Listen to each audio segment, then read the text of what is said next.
বিসমিল্লাহির রহমানির রহিম। রাজাপুর উচ্চ বিদ্যালয়ের অনলাইন ক্লাসে স্বাগতম। প্রিয় শিক্ষার্থী, দূরে এবং কাছে যে যেখানে আমার অনলাইন ক্লাসটি দেখছো তাদের প্রতি আমার সালাম ও শুভেচ্ছা। আসসালামু আলাইকুম ওয়া রাহমাতুল্লাহ। প্রিয় শিক্ষার্থী, আশা করি তোমরা ভালো আছো। আল্লাহ পাকের অশেষ মেহেরবানি, আমিও ভালো আছি। শিক্ষার্থী, আজ তোমাদের সাথে আমার ক্লাস হবে তোমাদের সাথে আমার ক্লাস হয় প্রতি বুধবার এবং বৃহস্পতিবার। গত সপ্তাহে আমরা বিশেষ করে কয়দিনে আমরা অধ্যায় 4-এর বীজগণিত আমরা উৎপাদক করেছি। তারপরে তোমাদের লসাগু গসাগু করতে পারছি, একটা ধারণা দেওয়ার চেষ্টা করছি। তো আমরা জ্যামিতি বীজগণিত যেহেতু একটা অধ্যায় শেষ করলাম, আমরা কিছু জ্যামিতির দিকে আগাই। আমরা জ্যামিতির প্রথম থেকে শুরু করব। জ্যামিতির মৌলিক ধারণা নিয়ে আমি তোমাদের সাথে আলোচনা করার চেষ্টা করব এবং তোমাদের কিছু বোঝানোর চেষ্টা করব ইনশাআল্লাহ। তো চলো আমরা দেখি কিছু শিখতে পারি কিনা।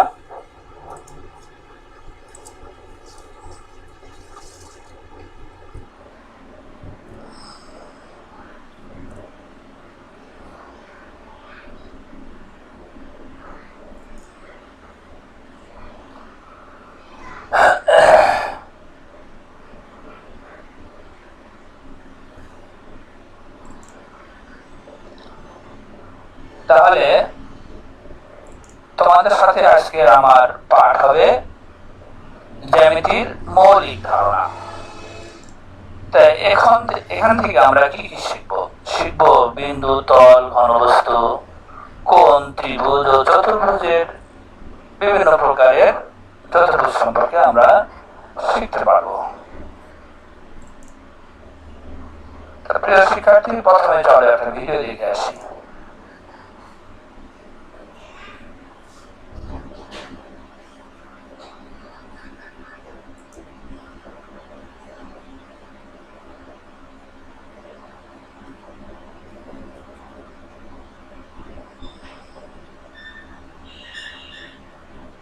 স্থান, এটি একটি পরারকক্ষ অর্থাৎ একটি স্থান। তল, বইটি ত্রিমাত্রিক তল বিশিষ্ট কারণ এর দৈর্ঘ্য, প্রস্থ ও উচ্চতা রয়েছে। পৃষ্ঠাটি দ্বিমাত্রিক কারণ এর উচ্চতা নেই, শুধুমাত্র দৈর্ঘ্য ও প্রস্থ আছে।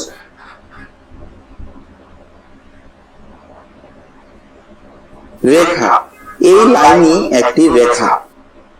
বিন্দু, এটি একটি বিন্দু কারণ এর দৈর্ঘ্য, প্রস্থ ও উচ্চতা নেই, শুধুমাত্র অবস্থান আছে, তাই এটি একটি বিন্দু।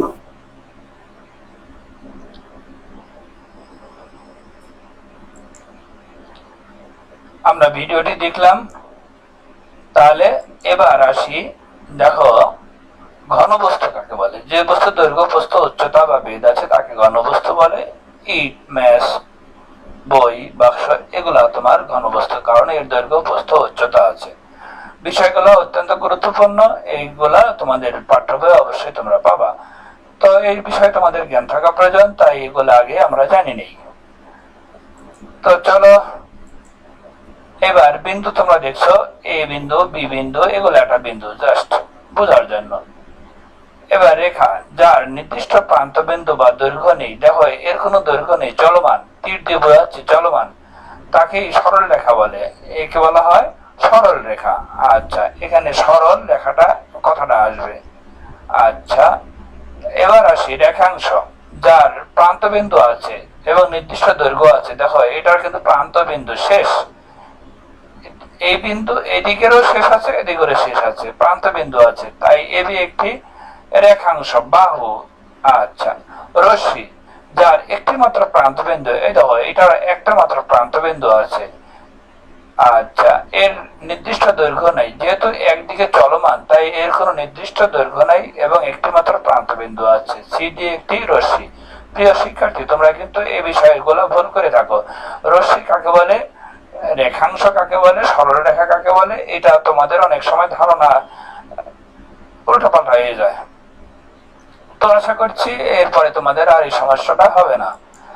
আচ্ছা, এবার কোণ। প্রিয় শিক্ষার্থী দেখো কোণ কাকে বলে। হ্যাঁ, একই সমতলে দুইটি রশ্মি, দেখো এবি একটা রশ্মি আর এসি একটা রশ্মি একটি বিন্দুতে মিলিত হয়েছে। কোন বিন্দু সেটা? দেখো এ বিন্দুতে মিলিত হয়েছে। এই বিন্দুতে মিলিত কোন একটি নির্দিষ্ট বিন্দুতে মিলিত হলে ওই মিলিত স্থানে এটা কোণ তৈরি করে। এই দেখো এটা একটা কোণ তৈরি করছে। কেন? এসি এবং এবি বাহু এই যে এই জায়গায় মিলিত হয়ে এটা কোণ তৈরি করে। রশ্মি দুইটিকে কোণদ্বয়ের বাহু, এই যে এই একটা রশ্মি এই একটা রশ্মি কোণদ্বয়ের বাহু এবং তাদের সাধারণ বিন্দুকে শীর্ষবিন্দু বলে। এই বিন্দুকে বলা হয় শীর্ষবিন্দু।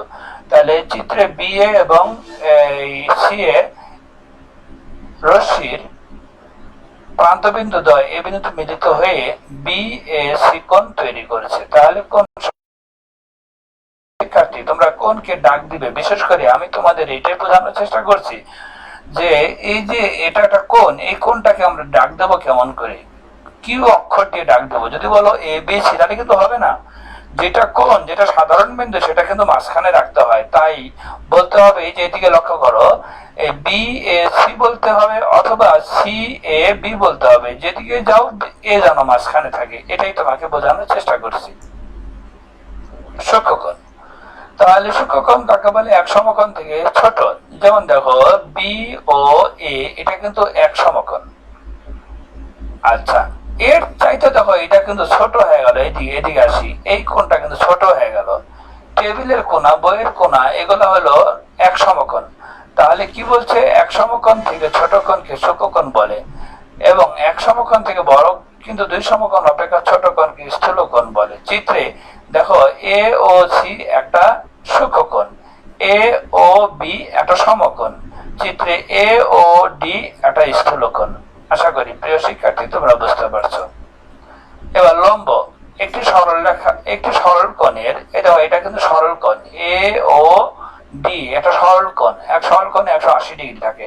একটি সরল কোণের সমদ্বিখণ্ডককে লম্ব, এই যে ও সি হলো লম্ব, কারণ এই সরল কোণের সমদ্বিখণ্ডক হয়েছে ও সি। এই পাশে একটা সন্নিহিত কোণ, মানে এই পাশে একটা কোণ আছে, এই একটা পাশে কোণ আছে। তাহলে সংশ্লিষ্ট সন্নিহিত কোণের প্রত্যেকটিকে সমকোণ বলে। এইটাকে বলা হয় সমকোণ। এই যে এ ও সি সমকোণ অথবা ডি ও সি সমকোণ। তাহলে চিত্রে ও সি লম্ব, এ ও সি হলো সমকোণ এবং ডি ও সি হলো সমকোণ। আশা করি বুঝতে পারছো। পুরকোণ। দুইটি কোণের পরিমাপের যোগফল এক সমকোণ হলে বা 90 ডিগ্রি হলে, দেখো এখানে দুইটা সন্নিহিত কোণ আছে, এই যে এ ও সি এবং সি ও বি দুইটা কোণের যোগফল কিন্তু 180 ডিগ্রি। এই জন্য বলা হচ্ছে দুইটি কোণের পরিমাপের যোগফল যদি এক সমকোণ বা 90 ডিগ্রি হয় তবে কোণ দুইটির একটিকে অপরটির পুরকোণ বলে। মানে এইটার এই কোণের পুরকোণ হলো সি ও বি। অথবা যদি বলো বি ও সি কোণের পুরকোণ কোনটা? এ ও সি। তার মানে পূরণ করতে 90 ডিগ্রি পূরণ করতে, অর্থাৎ এক সমকোণ পূরণ করতে যেটা বাকি থাকে ওইটাই হবে পুরকোণ। আশা করি প্রিয় শিক্ষার্থী তোমরা বুঝতে পারছো। সম্পূরকোণ। দুইটি কোণের পরিমাপের যোগফল দুই সমকোণ 180 ডিগ্রি হলে কোণ দুইটির একটিকে অপরটির সম্পূরকোণ বলে। আগে ছিল এক সমকোণ, আর এখন বলবো আমরা দুইটা কোণের যোগফল দিয়ে 180 ডিগ্রি হয় তবে কোণ দুইটির একটিকে অপরটির সম্পূরকোণ বলে। আমি যদি তোমাকে প্রশ্ন করি বি ও সি কোণের সম্পূরকোণ কত, তখন তুমি বলবা এ ও সি কোণ। আবার যদি আমি বলি 60 ডিগ্রি কোণের সম্পূরকোণ কত, তখন তুমি বলবা 60 ডিগ্রি সম্পূরকোণ হলো 180 থেকে 60 বাদ দিলে থাকবে 120 ডিগ্রি। যদি বলি আমি 120 ডিগ্রি বা 130 ডিগ্রি কোণের সম্পূরকোণ কত, তখন তুমি বলবা 50 ডিগ্রি। আশা করি বুঝতে পারছো। সরল কোণ। দুইটি পরস্পর বিপরীত রশ্মি, দেখো এ সি এবং এ বি দুইটা কিন্তু পরস্পর বিপরীত রশ্মি, তাদের সাধারণ বিন্দুতে যে কোণ উৎপন্ন করছে, এই দেখো এ সি এবং এ বি, তাহলে এ কিন্তু কমন বিন্দু, তাহলে তাদের সাধারণ বিন্দুতে যে কোণ উৎপন্ন করে তাকে বলা হয় সরল কোণ। চিত্রে বি, খেয়াল করো বি এ সি কোণ হলো সরল কোণ যার পরিমাপ হলো 180 ডিগ্রি। এবার আসি সন্নিহিত কোণ। প্রিয় শিক্ষার্থী, তোমরা এগুলো হয়তো বা তোমরা জানছো, শিখছো ক্লাস 7-এ, তারপরেও আমরা একটু ভালো করে শিখে নেব সন্নিহিত কোণ কাকে বলে। যদি সমতলে একটি শীর্ষবিন্দু, দুইটি কোণের একই শীর্ষবিন্দু হয়, দেখো এই যে লাল কোণ এবং এই যে নীল কোণ, আগায় এটা বেগুনি রঙের, যাই হোক, দুইটা কোণের শীর্ষবিন্দু কিন্তু এ বিন্দু। এই জন্য বলছি, যদি সমতলে দুইটি কোণের একই শীর্ষবিন্দু হয়, দুই কোণেরই শীর্ষবিন্দু হলো এ, এবং তাদের যদি একটা সাধারণ রশ্মি থাকে, এই দেখো এটা হলো সাধারণ রশ্মি মানে কমন বাহু, এই কোণেরও বাহু এসি, আবার এই কোণেরও বাহু হলো এসি। এই জন্য দুইটা শর্ত আসছে, দুইটা কোণের শীর্ষবিন্দু এক হওয়া লাগবে, তাদের একটা সাধারণ রশ্মি থাকা লাগবে, এবং কোণ দ্বয় সাধারণ বাহুর বিপরীত পাশে অবস্থান করবে। এই দেখো কোণ দ্বয়, এই দুইটা কোণ সাধারণ বাহুর বিপরীত পাশে, এই পাশে এবং ওই পাশে অবস্থান করবে, তবে ওই কোণ দ্বয়কে সন্নিহিত কোণ বলে। তাহলে সন্নিহিত কোণ কাকে বলে? এই সন্নিহিত কোণ কাকে বলে আমারও ক্লাস 6-7 কিন্তু ক্লিয়ার হয়নি, দেখো এখন আমরা ক্লিয়ার বুঝতে পারছি। তাহলে সন্নিহিত কোণ কাকে বলে আমরা বলবো এইভাবে, দুইটা কোণের শীর্ষ এবং তাদের যদি একটা সাধারণ বাহু থাকে, এবং কোণ দুইটা যদি সাধারণ বাহুর বিপরীত পাশে অবস্থান করে, তবে ওই কোণ দুইটিকে সন্নিহিত কোণ বলে। আমরা খাঁটি বাংলা ভাষায় বলতে পারি সন্নিহিত কোণ মানে হলো সবচেয়ে সন্নিকটে কোণ। এই দেখো এই কোণের সন্নিহিত কোণ হলো এইটা, এই কোণের সন্নিহিত কোণ এইটা। প্রিয় শিক্ষার্থী, আমরা আশা করি বুঝতে পারছি সন্নিহিত কোণ কাকে বলে। বিপ্রতীপ কোণ, কোন কোণের বাহুদ্বয়ের বিপরীত রশ্মিদ্বয় কোন কোণের, যেমন দেখো এ ও ডি একটা কোণ, এই কোণের বাহুদ্বয়, তাহলে এ হলো বাহু আর হলো ডি হলো বাহু, তাহলে কোন কোণের রশ্মিদ্বয়, তাহলে এই যে ডি ও বাহুর বিপরীত রশ্মি হলো ওসি, আবার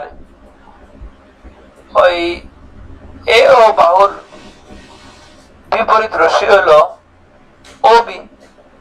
তাহলে যে কোণ উৎপন্ন করে, অর্থাৎ এই বাহু আর এই বাহু যে কোণ উৎপন্ন করে, এই যে এই কোণটা উৎপন্ন করে, যে কোণ উৎপন্ন করে তাকে ওই কোণের বিপ্রতীপ কোণ বলে। কোন কোণের? এই কোণের বিপ্রতীপ কোণ হলো এই কোণটা, এই কোণটা। তাহলে আমরা বলতে পারি বিওডি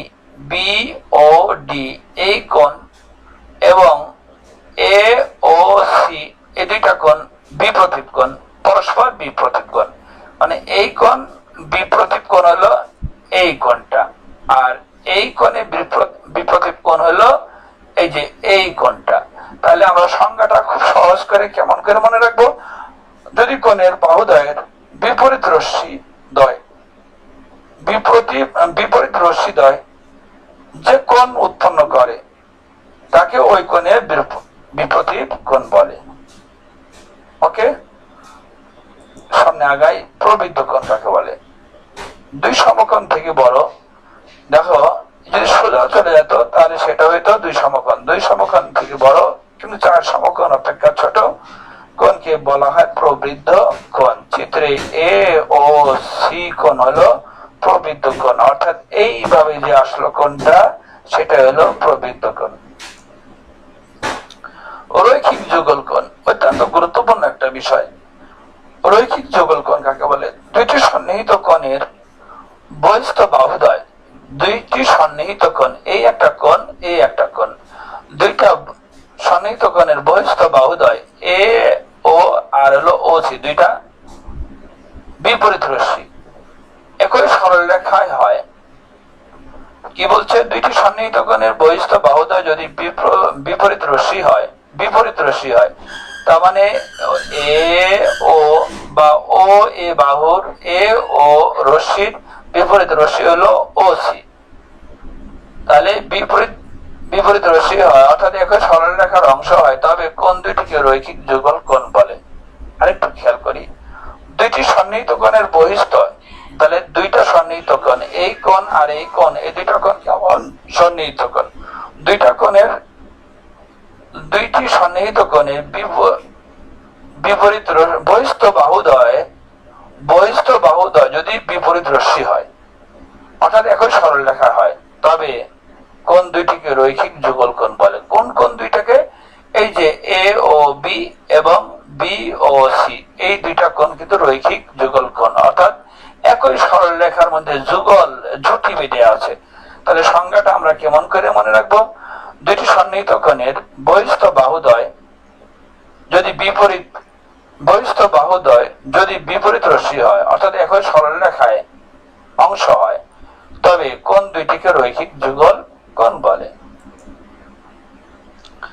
একান্তর কোণ ও অনুরূপ কোণ। তাহলে একান্তর কোণ কাকে বলে? একান্তর কোণ ও অনুরূপ কোণ হওয়ার জন্য দুইটা শর্ত লাগবে। কি? একজোড়া সমান্তরাল সরল রেখা থাকা লাগবে, একজোড়া, যেমন এ বি এবং সিডি। প্রিয় শিক্ষার্থী, বিষয়টা অত্যন্ত সেনসিটিভ, মনে রাখার চেষ্টা করবা। একান্তর কোণ ও বহিস্থ কোণ পাওয়া যাবে কখন? যদি দুইটি একজোড়া সমান্তরাল সরল রেখা থাকে, এবং এখানে এ বি এবং সিডি একজোড়া সমান্তরাল সরল রেখা, এবং পি কিউ। তাহলে এই দুইটা শর্ত যদি পূরণ হয়, তাহলে আমরা বলবো ছেদকের এক পাশের কোণকে বলবো অনুরূপ কোণ, বিপরীত পাশের কোণকে বলবো অনুরূপ কোণ। প্রিয় শিক্ষার্থী, দেখো এ বি এবং সিডি দুইটা সমান্তরাল সরল রেখা, পি কিউ তাদের ছেদক। তাহলে এই কোণের ছেদকের এই পাশের বাম পাশের কোণ আর এই কোণ, এই দুইটা কোণই হলো একান্তর কোণ, অর্থাৎ ছেদকে বলা হয় একান্তর কোণ, আর ছেদকের এক পাশের কোণকে বলা হয় অনুরূপ কোণ। যেমন এই যে কোণটা পিইবি কোণ, অর্থাৎ এই কোণ আর এই কোণটা হলো অনুরূপ কোণ। প্রিয় শিক্ষার্থী, আশা করি তোমরা বুঝতে পারছো। তাহলে কি বুঝলাম? ছেদকের এক পাশের কোণকে বলা হয় অনুরূপ কোণ, ছেদকের বিপরীত পাশের অবস্থিত কোণকে বলা হয় একান্তর কোণ। ত্রিভুজ, তাহলে তিন বাহু দ্বারা আবদ্ধ ক্ষেত্রকে বলা হয় ত্রিভুজ। ত্রিভুজ তিন প্রকার, তোমরা দেখছো। সমবাহু ত্রিভুজ, তিনটা বাহুই সমান হওয়া লাগবে। সমদ্বিবাহু ত্রিভুজ, দুইটা বাহু সমান হওয়া লাগবে। এখানে প ফ এবং প ম দুইটা বাহু সমান, এটা কিন্তু অসমান। বিষম বাহু মানে কোন বাহুই, তিনটা বাহুর কোন বাহুটাই সমান নয়, অর্থাৎ এটা বড় বাহু, এটা 2 নম্বর বাহু, এটা 3 নম্বর বাহু। তাহলে বিষম বাহু ত্রিভুজ। মৌলিক ধারণা, কোণ ভেদে ত্রিভুজ তিন প্রকার: সূক্ষ্মকোণী ত্রিভুজ, স্থূলকোণী আর হলো সমকোণী। সূক্ষ্মকোণী মানে যে ত্রিভুজের প্রত্যেকটা কোণই 90 এর চাইতে ছোট, অর্থাৎ সূক্ষ্মকোণ। তাহলে যে ত্রিভুজের তিনটা কোণই সূক্ষ্মকোণ তাকে বলা হয় সূক্ষ্মকোণী ত্রিভুজ। স্থূলকোণী, যে ত্রিভুজের একটা কোণ স্থূলকোণ, অর্থাৎ 90 এর চাইতে বড়, তাকে বলা হয় স্থূলকোণী ত্রিভুজ। তাহলে এখানে ক ত্রিভুজের বেলায় তুমি নাম বলবা যে কোনো ভাবে, ক খ গ, অথবা গ খ ক, অথবা ক গ ক ক ক গ খ, একটি স্থূলকোণী ত্রিভুজ। কোণের বেলায় উল্লেখ করতে হবে কিন্তু অবশ্যই যেটা কোণ সেটা মাঝখানে রাখতে হবে। তাহলে এখানে এই ত্রিভুজের স্থূলকোণী কোন কোনটা স্থূলকোণ? তুমি বলবা ক খ। স্থূলকোণ অর্থাৎ 90 এর চাইতে বড়। আচ্ছা, সমকোণী, যে ত্রিভুজের একটা কোণ সমকোণ। এই দেখো, এইটা হলো সমকোণী ত্রিভুজ, এই কোণটা খ কোণটা হলো সমকোণ, এটা কিন্তু 90 ডিগ্রি কোণ। এই জন্য বলা হচ্ছে যে ত্রিভুজের একটা কোণ সমকোণ, অর্থাৎ খ কোণটা, অর্থাৎ ক ক খ গ কোণ হলো সমকোণ। এবার আসি চতুর্ভুজ সম্পর্কে। প্রিয় শিক্ষার্থী, আমরা ইনশাল্লাহ আগামী ক্লাসে তোমাদের সাথে আমি বিস্তারিত আরো সুন্দর করে আলোচনা করব। এগুলা তোমাদের পাঠ্য বইয়ে অবশ্য আছে। চতুর্ভুজ, সামান্তরিক, বর্গ, ট্রাপিজিয়াম, ঘুড়ি, এগুলি আছে। এই বিষয়ে আমি তোমাদের সাথে বিস্তারিত ভাবে ইনশাল্লাহ কালকে আগামী দিনে আল্লাহ পাক যদি বাঁচায় রাখে ইনশাল্লাহ তোমাদের সাথে আমি এই বিষয়ে ধারণা দেওয়ার চেষ্টা করব। ততক্ষণ তোমরা ভালো থাকো, সুস্থ থাকো, সুন্দর থাকো। সবার প্রতি আমার সালাম। আসসালামু আলাইকুম ওয়া রাহমাতুল্লাহি ওয়া বারাকাতুহু।